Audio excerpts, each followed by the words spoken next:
A falar um pouquinho mais sobre esses direitos trabalhistas é o Franco Almada, que é advogado especialista em direito do trabalho. Franco, primeira pergunta que eu faço para você é em relação a esses 5 direitos que são mais desrespeitados. O primeiro deles é o pagamento de verbas rescisórias. O que o trabalhador deve ficar atento e como procurar os seus direitos se tiver com esse problema? Bom dia. Muito bom dia a todos que estão no estúdio, todos que nos assistem. Primeiro ponto sobre esse direito é o prazo para o pagamento. Esse ponto é muito desobedecido pelas empresas. A empresa tem o prazo de 10 dias corridos para fazer esse pagamento. Então o trabalhador deve ficar atento. Do dia da demissão, tem 10 dias para a empresa pagar.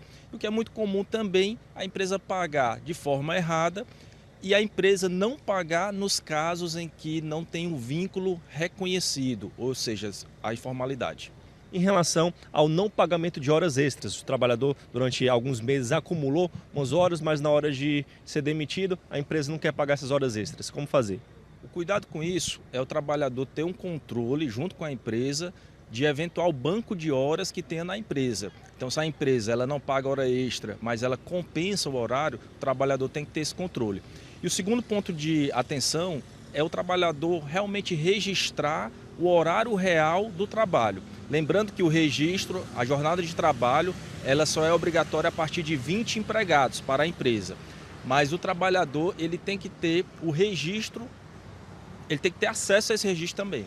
Em relação ao recolhimento do FGTS, que é o terceiro ponto que mais causa problemas na justiça. Muitas empresas às vezes esquecem de fazer o recolhimento, quando a pessoa vai demitida, vai precisar do FGTS e não está lá à disposição. Como é que funciona? Como o FGTS não é um valor, não é uma verba que o reclamante, né, o empregado tem acesso, ele fica lá depositado numa conta, muitas vezes a empresa não tem isso como uma prioridade. O que é que ela pensa? Olha, quando ele for demitido, eu regularizo lá o FGTS e deposito tudo.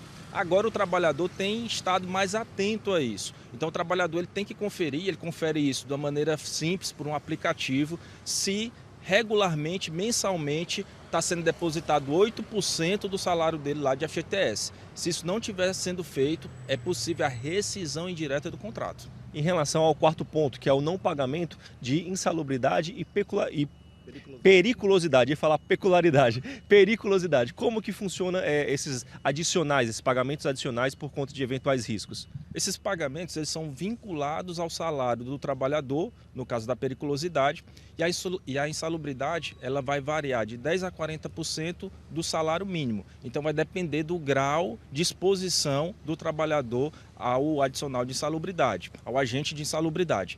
O trabalhador tem que ficar atento a isso, conferir no contra-cheque dele se está sendo pago e conferir, no caso da insalubridade, se o percentual está sendo pago corretamente. E o quinto ponto para fechar esses 5 é o básico, o atraso salariais, atraso mensal no pagamento do salário. Como que o trabalhador pode se resguardar? Mais uma vez, o salário, além da preocupação de ser pago até o 5º dia útil do mês seguinte ao trabalhado, há uma preocupação atual quando esse salário está sendo pago por fora. Ou seja, consta lá no contra-cheque, no holerite, na carteira, que o trabalhador recebe, por exemplo, um salário mínimo, mas ele recebe outro valor a mais por fora. Então isso também vai dar irregularidade no pagamento do salário. A gente também recebeu algumas perguntas dos nossos telespectadores, vou te passar uma delas aqui, ó. É do Francisco dos Anjos. Ele diz o seguinte: quando eu peço as contas, está pedindo demissão, no jargão popular, quando eu peço as contas, qual o direito que eu tenho e quais são os benefícios? Francisco, se você está pedindo suas contas, eu vou falar o que você não tem. Você não vai ter direito ao seguro-desemprego, você não vai ter direito ao saque de FGTS. O que você vai receber? Suas férias, seu 13º proporcional, mas não vai ter acesso a isso. O que você tem que imaginar e pensar você está pedindo as contas por conta de alguma irregularidade da empresa ou porque realmente você quer sair de lá? Essa é a reflexão. A outra pergunta, a segunda e última pergunta que a gente recebeu aqui dos nossos telespectadores é do Jailson Melo. Ele falou o seguinte: estou com 2 anos na empresa, só que só tirei férias 2 vezes, férias coletivas. A pergunta é, tenho direito ainda a férias? Jailson, nesse caso, o que você tem que observar é se essas férias coletivas que você tirou já contemplam os 30 dias de férias anuais que você tem direito. Geralmente as férias coletivas são num prazo menor, são de 15 dias, de 10 dias. Se não tiver os 30 dias, você ainda tem direito à complementação dessas férias. Em relação aos processos que a gente estava conversando agora há pouquinho, Franco, a pejotização do trabalho e os direitos trabalhistas. Me defina o que você considera que é o mais importante do diferencial de um para o outro. O mais importante é a autonomia real do trabalhador. Se o trabalhador está numa relação de trabalho onde ele tem uma autonomia, ele não tem uma subordinação, ou seja, ele pode decidir o dia que ele vai trabalhar, a maneira que ele trabalha, como ele desenvolve esse trabalho, possivelmente ele não está numa relação de emprego e não precisa da CLT.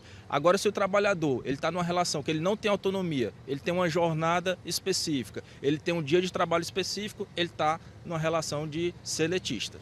Perfeito. A gente agradece muito ao Franco Almada, que tirou todas as nossas dúvidas, alertou nossos trabalhadores que estão no dia de casa, em casa hoje, descansando. Amanhã vai estar esperto, vai estar ligado para um eventual problema que esteja tendo no momento do seu trabalho. Volto com você, Alisson. Feriado, dia útil, Bom Dia Ceará está sempre cumprindo a missão, né, João? Compartilhando essa informação, principalmente sobre direitos trabalhistas para o nosso telespectador. Muito obrigado pelas informações.